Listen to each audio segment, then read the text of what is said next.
આકાશવાણી સમાચાર અમિતા વાંઝા વાંચે છે. સૌપ્રથમ મુખ્ય સમાચાર. લદ્દાખના પેંગોંગ તળાવ વિસ્તારમાંથી લશ્કર મૂળ સ્થાને ખસેડવા ભારત અને ચીન સંમત થયા. પ્રધાનમંત્રી નરેન્દ્ર મોદીએ કહ્યું છે કે આત્મનિર્ભર ભારત અભિયાન ગરીબ, ખેડૂતો, મજૂરો અને મધ્યમ વર્ગના ભાવિના નિર્માણનું માધ્યમ બની રહ્યું છે.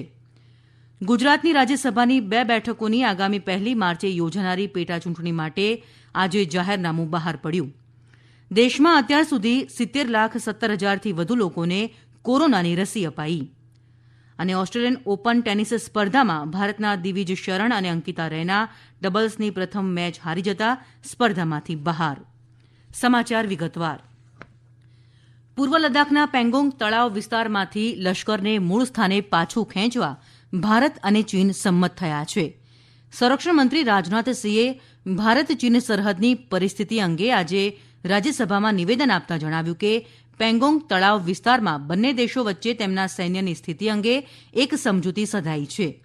ગઈકાલથી અમલમાં આવેલી આ સમજૂતી મુજબ બંને દેશો પોતાના સૈનિકોને સરહદના અગ્રીમ વિસ્તારોમાંથી તબક્કાવાર ખસેડશે.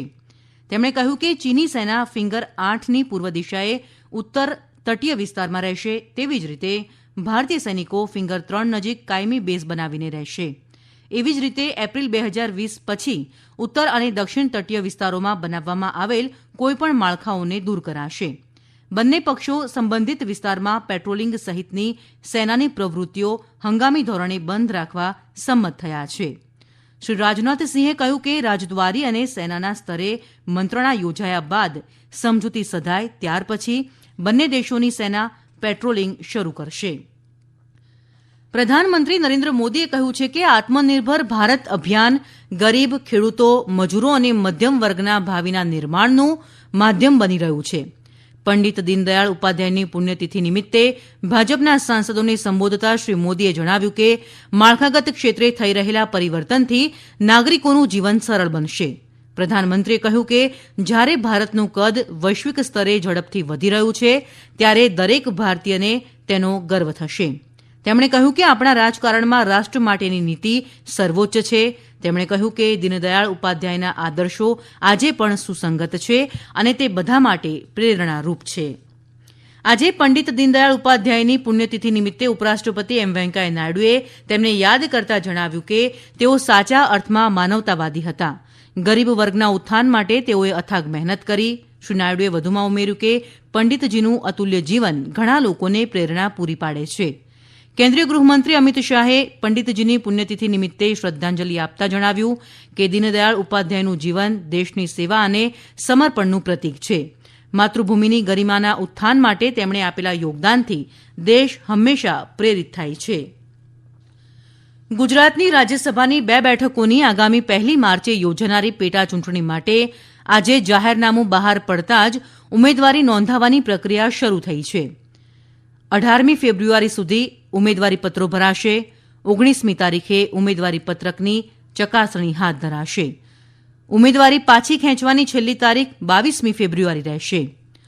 ઉલ્લેખનીય છે કે કોંગ્રેસના અહેમદ પટેલ અને ભાજપના અભય ભારદ્વાજના અવસાનને લીધે ખાલી પડેલી બંને બેઠક માટે અલગ અલગ ચૂંટણી પ્રક્રિયા યોજવાનું ચૂંટણી પંચે નક્કી કર્યું છે.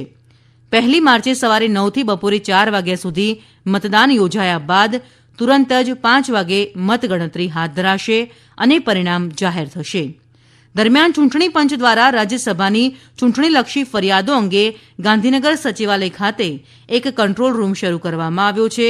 આ કંટ્રોલ રૂમ 1 માર્ચ સુધી કાર્યરત રહેશે. પ્રધાનમંત્રી નરેન્દ્ર મોદીએ સાતત્યપૂર્ણ વિકાસ માટે પર્યાવરણની જાળવણી ઉપર ભાર મૂક્યો છે અને આ માટે પેરિસ કરાર પ્રત્યે પ્રતિબદ્ધતા દર્શાવી છે. ગઈકાલે વિડીયો કોન્ફરન્સ દ્વારા વિશ્વ સાતત્યપૂર્ણ વિકાસ પરિષદને સંબોધન કરતા તેમણે જણાવ્યું કે ભારત સરકાર કાર્બન ઉત્સર્જન ઘટાડવા માટે કટિબદ્ધ છે અને તે માટે દેશભરમાં પર્યાવરણલક્ષી હરિત ઉર્જા ઉપર ધ્યાન કેન્દ્રિત કરવામાં આવ્યું છે. ભારતમાં બિનપરંપરાગત ઉર્જાને અને ખાસ કરીને સૌર ઉર્જાને મહત્વ આપવામાં આવ્યું છે. દેશમાં વૃક્ષ આચ્છાદિત વિસ્તારમાં નોંધપાત્ર વધારો થયો છે. સાતત્યપૂર્ણ વિકાસ માટે તેમણે સોલર એલાયન્સની પણ હિમાયત કરી. દેશમાં કઠોળનું ઉત્પાદન 1 કરોડ 40 લાખ ટન હતું તે વધીને 2 કરોડ 40 લાખ ટન થતાં ભારત કઠોળના ઉત્પાદનમાં આત્મનિર્ભર બની રહ્યો છે. કૃષિમંત્રી નરેન્દ્રસિંહ તોમરે ગઈકાલે દિલ્હીમાં વિશ્વ કઠોળ દિવસની ઉજવણીના ભાગરૂપે ભારતીય કઠોળ સંશોધન સંસ્થા દ્વારા આયોજિત સમારંભમાં આ મુજબ જણાવ્યું હતું. તેમણે કહ્યું કે છેલ્લા 5-6 વર્ષમાં કેન્દ્ર સરકારની અનુકૂળ નીતિ, ખેડૂતોના અથાગ પરિશ્રમ અને વૈજ્ઞાનિકના સંશોધનને લીધે ભારતમાં કઠોળ ઉત્પાદનમાં નોંધપાત્ર વધારો થયો છે. શ્રી તોમરે જણાવ્યું કે છેલ્લા 6 વર્ષમાં કઠોળના લઘુત્તમ ટેકાના ભાવ 40%થી વધારીને 73% કરવામાં આવ્યા છે, જેનાથી ખેડૂતોને ઘણો લાભ થયો છે. કેન્દ્ર સરકાર ઇન્ડિયા ટોય ફેર અર્થાત ભારતીય રમતમેળા 2021 વેબસાઇટનો આજે આરંભ કરશે. વાણિજ્ય મંત્રી પિયુષ ગોયલ અને કાપડ મંત્રી સ્મૃતિ ઇરાની તથા શિક્ષણ મંત્રી રમેશ પોખરિયાલ નિશંક આજે સાંજે 5 વાગે દિલ્હીમાં રમતમેળા વેબસાઇટનો પ્રારંભ કરાવશે. સંસદના બંને ગૃહોએ આભાર પ્રસ્તાવ પસાર કર્યો. ગઈકાલે લોકસભામાં રાષ્ટ્રપતિના સંસદને સંબોધન પરનો આભાર પ્રસ્તાવ પસાર કરવામાં આવ્યો. આ અગાઉ પ્રધાનમંત્રીએ ચર્ચા ઉપર જવાબ રજૂ કર્યો. સોમવારે રાજ્યસભામાં પણ ચર્ચા પર પ્રધાનમંત્રીએ જવાબ રજૂ કર્યો હતો. પ્રધાનમંત્રી નરેન્દ્ર મોદીએ ખેડૂતોને ઘઉં કે ડાંગરના ખેત ઉત્પાદનથી આગળ વધવા જણાવીને નવી ટેકનોલોજી અને મૂડીરોકાણને આવકારવા ઉપર ભાર મૂક્યો. લોકસભામાં રાષ્ટ્રપતિના સંબોધન ઉપર આભાર પ્રસ્તાવના જવાબમાં શ્રી મોદીએ કહ્યું કે જાહેર ક્ષેત્ર આવશ્યક છે, પરંતુ ખાનગી ક્ષેત્રની ભૂમિકા પણ મહત્વપૂર્ણ છે. તેમણે કહ્યું કે કૃષિ સંબંધિત કાયદા સંસદ દ્વારા પસાર થયા બાદ કોઈપણ ખેત ઉત્પાદન બજાર મંડળી બંધ નથી થઈ અને લઘુત્તમ ટેકાના ભાવ પણ યથાવત છે. આ સમાચાર આપ આકાશવાણી પરથી સાંભળી રહ્યા છો. વધુ સમાચાર આ કોરોના સંદેશ બાદ. કોવિડથી બચવાના મહત્વપૂર્ણ 3 ઉપાય: માસ્ક પહેરો, 2 ગજનું સલામત અંતર જાળવો અને હાથ સાફ રાખો. દેશમાં અત્યાર સુધી 70,17,000થી વધુ લોકોને કોરોનાની રસી અપાઈ. આરોગ્ય મંત્રાલયે જણાવ્યું કે છેલ્લા 24 કલાકમાં 4,05,000થી વધુ લોકોને કોરોનાની રસી આપવામાં આવી છે. આ દરમિયાન દેશમાં કોરોના સંક્રમણથી સાજા થવાનો દર 97.26% થયો. ગઈકાલે 11,000થી વધુ લોકો કોરોનાની સારવાર બાદ સાજા થવાનો આંકડો 1 કરોડ 5 લાખથી વધુ થયો. જોકે દેશમાં ગઈકાલે 12,923 કોરોનાના નવા કેસ નોંધાયા. હાલ દેશમાં કોરોનાના સક્રિય કેસની સંખ્યા 1,42,562 છે, જે કુલ કેસના માત્ર 1.31% છે. આરોગ્ય મંત્રાલયે જણાવ્યું છે કે ગઈકાલે કોરોનાથી 110 લોકોના મૃત્યુ થતાં દેશમાં કોરોનાથી કુલ મૃત્યુઆંક 1,55,000 થયો છે. ભારતીય આયુર્વિજ્ઞાન અનુસંધાન પરિષદે જણાવ્યું છે કે ગઈકાલે 6,99,000થી વધુ કોરોના નમૂનાઓનું પરીક્ષણ કરવામાં આવ્યું. અત્યાર સુધીમાં 20 કરોડ 40 લાખથી વધુ કોરોના નમૂનાઓનું પરીક્ષણ થઈ ચૂક્યું છે. ઓસ્ટ્રેલિયન ઓપન ટેનિસ સ્પર્ધામાં ભારતના દિવિજ શરણ અને અંકિતા રૈના તેમના સાથીદારો સાથે ડબલ્સની પ્રથમ મેચોમાં હારી જતા તેઓ સ્પર્ધામાંથી બહાર થયા છે.